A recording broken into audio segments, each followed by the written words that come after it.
അസ്സലാമു അലൈക്കും വറഹ്മത്തുള്ളാഹി മാഷാ അല്ലാഹ് അൽഹംദുലില്ലാഹ് വസ്സലാത്തു വസ്സലാമു അലാ റസൂലില്ലാഹ് വഅലാ ആലിഹി വസഹ്ബിഹി അജ്മഈൻ.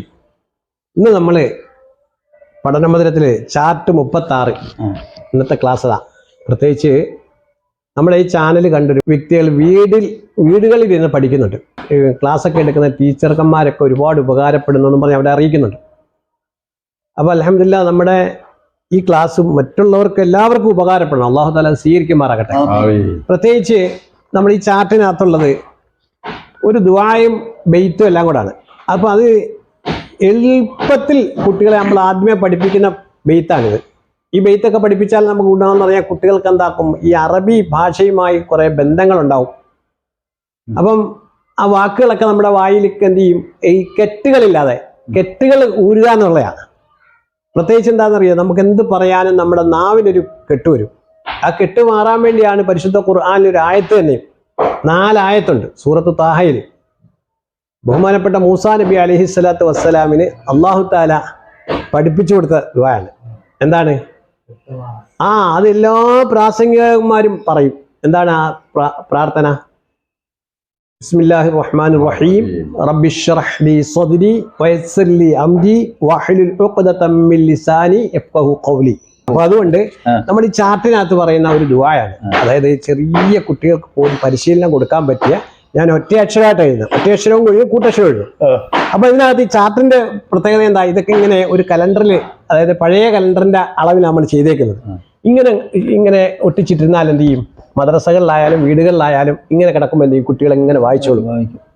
മക്കളുടെ കുട്ടികൾക്കൊക്കെ എന്ത് ചെയ്യാം, ഒരു മത്സരത്തിന് വേണ്ടി അവസരം ഉണ്ടാക്കാം. മക്കളെ ഇത് പഠിച്ചു കഴിയാം, 1 മാസം കഴിയുമ്പോൾ നമുക്ക് സമ്മാനം ഉണ്ടെന്നൊക്കെ പറയാം. അപ്പോൾ എന്ത് ചെയ്യാം അങ്ങനെ. അപ്പം കുട്ടികൾക്ക് എന്ത് ചെയ്യും, ഇതിനകത്ത് പാട്ടുകളുമുണ്ട്. എന്താണ് ഒരു പാട്ട്? സത്യം തന്നെ പറയണം എന്നൊരു പരിശീലനം കൊടുക്കുന്ന പാട്ടാണ്. എന്താണ്? സത്യം തന്നെ പറയണം എന്ന് പരിശീലനം കൊടുക്കുന്നത്. എന്താണ്? സത്യം തന്നെ പറയണമെന്നും പൊന്നോമന മക്കൾ, സത്യം തന്നെ പറയണമെന്നും പൊന്നോമന മക്കൾ, കളവ് പറഞ്ഞാൽ പൊളിയും പിന്നെ കാര്യം പോക്കാണ്, കളവ് പറഞ്ഞാൽ പൊളിയും പിന്നെ കാര്യം പോക്കാണ്. ഒരു നുണ ചൊല്ലിയാൽ അത് മൂടിയിടാൻ 1000 നുണ വേണം, ഒരു നുണ ചൊല്ലിയാൽ അത് മൂടിയിടാൻ 1000 നുണ വേണം. ഒടുവിൽ നുണയൻ എന്നൊരു പേരിൽ നമ്മൾ അറിഞ്ഞിടും, സത്യം തന്നെ പറയണമെന്നും പൊന്നോമന മക്കൾ, കളവ് പറഞ്ഞാൽ പൊളിയും പിന്നെ കാര്യം പോക്കാണ്. ഒരു നുണ ചൊല്ലിയാൽ അത് മൂടിയിടാൻ 1000 നുണ വേണം. ഒടുവിൽ നുണയൻ എന്നൊരു പേരിൽ നമ്മൾ അറിഞ്ഞിടും. അപ്പൊ പാട്ടല്ല നമ്മുടെ വിഷയം, എങ്കിലും കുട്ടികൾക്ക് എന്താണ്, കുട്ടികൾക്ക് മുളപ്പാലിനകത്തോടെ കള്ളം കൊടുക്കുക, പഠിപ്പിക്കുക. നമ്മള് കൊച്ചുങ്ങൾ എന്താ കാക്ക കൊണ്ടുപോയി, അത് കൊണ്ടുപോയില്ല. ഇല്ല, അത് തന്നെ. നല്ല ചെറുപ്പത്തിലെ ഒരുപാട് കളവുകൾ നമ്മൾ വീട്ടിൽ കിട്ടുന്നുണ്ട്. കാരണം ചേട്ടത്തി അറിയാതെ അനിയത്തിക്ക് കൊടുത്തിട്ട് പറയും മോൾ അറിയാൻ, അപ്പൊ അങ്ങനെയൊക്കെ കൊടുക്കുന്നുണ്ട്. അതൊക്കെ പരിശീലനം നമ്മുടെ വീട്ടിൽ, അതൊക്കെ തള്ളമാര് ശ്രദ്ധിക്കേണ്ടതാണ്. ഉമ്മമാർക്കാണ് പ്രത്യേക റോള്. അതുകൊണ്ടാണ് പറയുന്നത്, നമ്മുടെ ഒരു പുസ്തകത്തിൽ പറയുന്നുണ്ട്, വാപ്പ നബി ആയാലും ഉമ്മ ശരിയല്ലെങ്കിൽ മക്കൾ എന്താവത്തില്ല, റെഡിയാവത്തില്ലെന്ന്. അപ്പോൾ പുതിയ 13ാമത്തെ പുസ്തകത്തിന്റെ മാറ്റർ അതാ, വീട്ടിൽ നിന്ന് കുട്ടികൾക്ക് പരിശീലനം കൊടുക്കുന്നതിനെ പറ്റിയുള്ള. അപ്പൊ അത് ഇൻഷാ അല്ലാഹ് നമുക്ക് പിന്നെ പറയാം. അപ്പൊ നമ്മൾ ഇന്ന് പറയാൻ പോകുന്ന ഈ ബെയ്ത്താണ്, ഈ ദുആണ്. നോക്കിക്കോ. ബിസ്മില്ലാഹിർ റഹ്മാനിർ റഹീം. എപ്പോഴും ഒരു കാര്യം പ്രത്യേകം ഓർമ്മിപ്പിക്കുകയാണ്, ബിസ്മി ചെല്ലുന്നതിനോടൊപ്പം തന്നെ അത് അല്ലാഹു തആല, ബിസ്മി എന്ന് പറയുന്നതാണ് നമ്മൾ ഖുർആനെ ഇമാമാക്കല. ബിസ്മിയിൽ എന്താണ്? ഖുർആനെ നാളെ ഖബറിൽ ചെല്ലുമ്പോൾ ചോദിക്കുന്നത്, ഇന്ന് ഇമാം ആരാന്ന് ചോദിക്കുമ്പോൾ നമ്മൾ ഇമാമ് ഖുർആനാണെന്ന് പറയണ്ടേ. അതിനുവേണ്ടിയുള്ള ചെറിയ വിഷയങ്ങളായാലും നമ്മൾ അള്ളാഹുവിനെ മുൻനിർത്തുക. ഉദാഹരണം ബിസ്മില്ല എന്ന് പറയാം. ഏത് കാര്യത്തിനും ബിസ്മില്ല എന്ന് പറയുമ്പോൾ എന്തായി? ഖുർആനെ ഇമാമാക്കലായി. അതേപോലെ നമ്മൾ എപ്പോഴും നമ്മൾ പേന എടുക്കുമ്പോഴും പേപ്പർ, അതായത് ഒരു ചെറിയ ബുക്കെങ്കിലും പോക്കറ്റ് വേണം. ഇതെടുത്ത് പോക്കറ്റിലോട്ട് വെക്കുമ്പോഴും നമ്മൾ ഷർട്ട് എടുത്തിട്ട് ആദ്യമേ വെക്കുമ്പോൾ നമ്മൾ മനസ്സിലാക്കണം, ഇത് ഞാൻ ഖുർആനെ ഇമാമാക്കലാന്ന് നെയ്യത്ത് വെക്കണം. അപ്പൊ അതൊരു ഭയങ്കര ബർക്കത്താ, വലിയ ഉപകാരമായിരിക്കും അത്.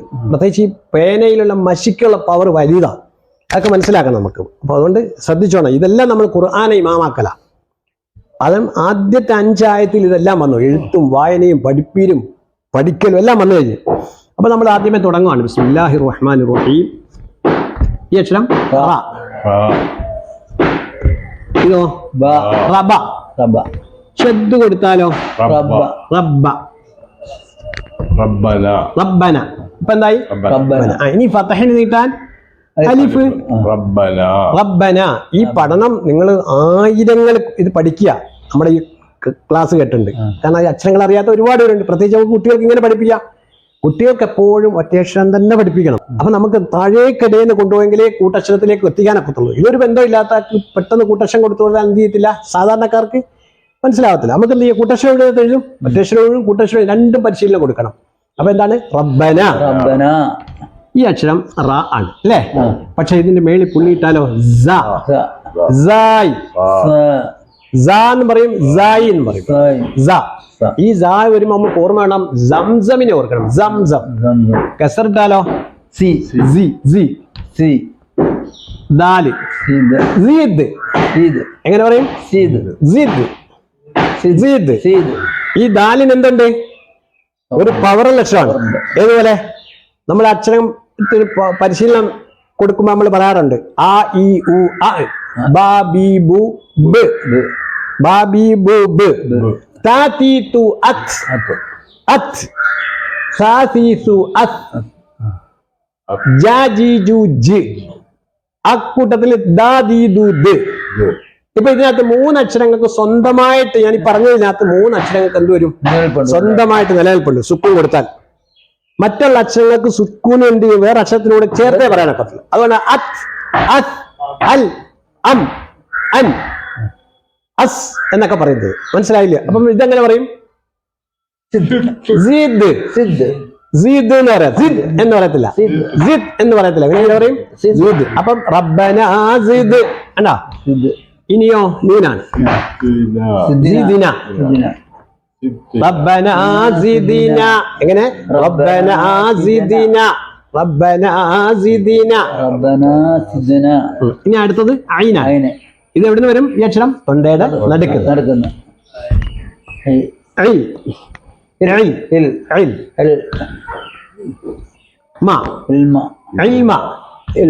ഇപ്പോഴോ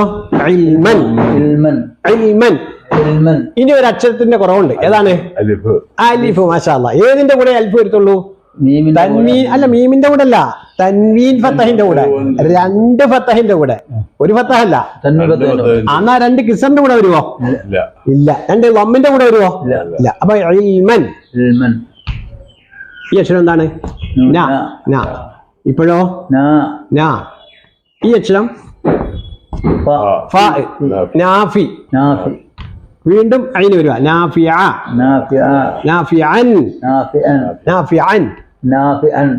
ഇവിടെ തൻവീൻ ഫത്തഹാന്റെ പേര് നിർത്തുന്നത് എങ്ങനെ? നാഫിഅ എന്നാ നിർത്തുന്നത്.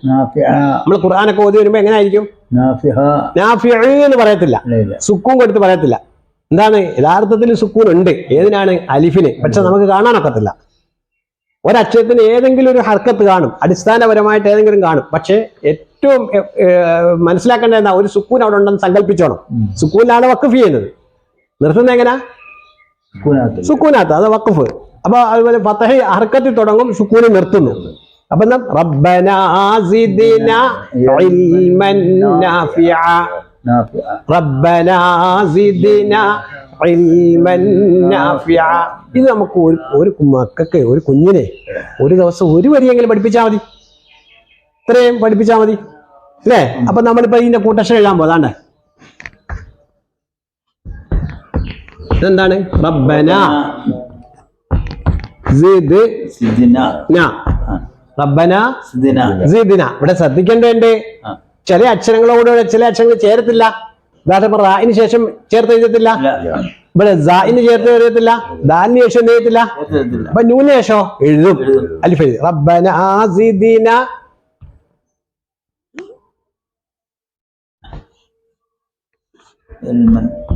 ഇൽമൻ. ഇത്രയും അക്ഷരങ്ങൾ ഒരുമിച്ച് എഴുതി. ഇൽമൻ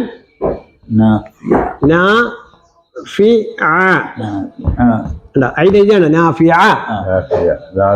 നാഫിഅൻ പറയാൻ പറ്റത്തില്ല. അല്ല, അങ്ങനല്ല. നിർത്തുമ്പോൾ വായിക്കുമ്പോൾ എന്ത് ചെയ്യാ? റബ്ബന ഒരു വാക്ക്, സിദ്ന ഒരു വാക്ക്, ഇൽമൻ ഒരു വാക്ക്, നാഫിഅൻ. അത് വായനയും പാട്ടും ഒക്കെ വരുമ്പോഴെന്താവും? റബ്ബന സിദ്ന ഇൽമൻ നാഫിഅ. ഇതിന്റെ അർത്ഥം എന്താണ്? റബ്ബന ഞങ്ങളുടെ രക്ഷിതാവേ. റബ്ബീന്നും റബ്ബന എന്നൊക്കെ പറയുന്ന അള്ളാഹുവിന് ഭയങ്കര ഇഷ്ടമാണ് അല്ലേ. നമുക്ക് റബ്ബന എന്ന് തുടങ്ങുന്ന കുറേ ദുആകൾ പരിശുദ്ധ ഖുർആനിലുണ്ട് അല്ലേ. ഏറ്റവും പ്രധാനപ്പെട്ട ദുആ റബ്ബന ആതിനാ ഫിദ്ദുനിയ ഹസനതൻ വഫിൽ ആഖിറതി ഹസനതൻ വഖിനാ അദാബന്നാർ. റബ്ബന, അത് ശ്രദ്ധിക്കേണ്ട ഒരു കാര്യം, ഇത് ഖുർആന്റെ ആയത്താ.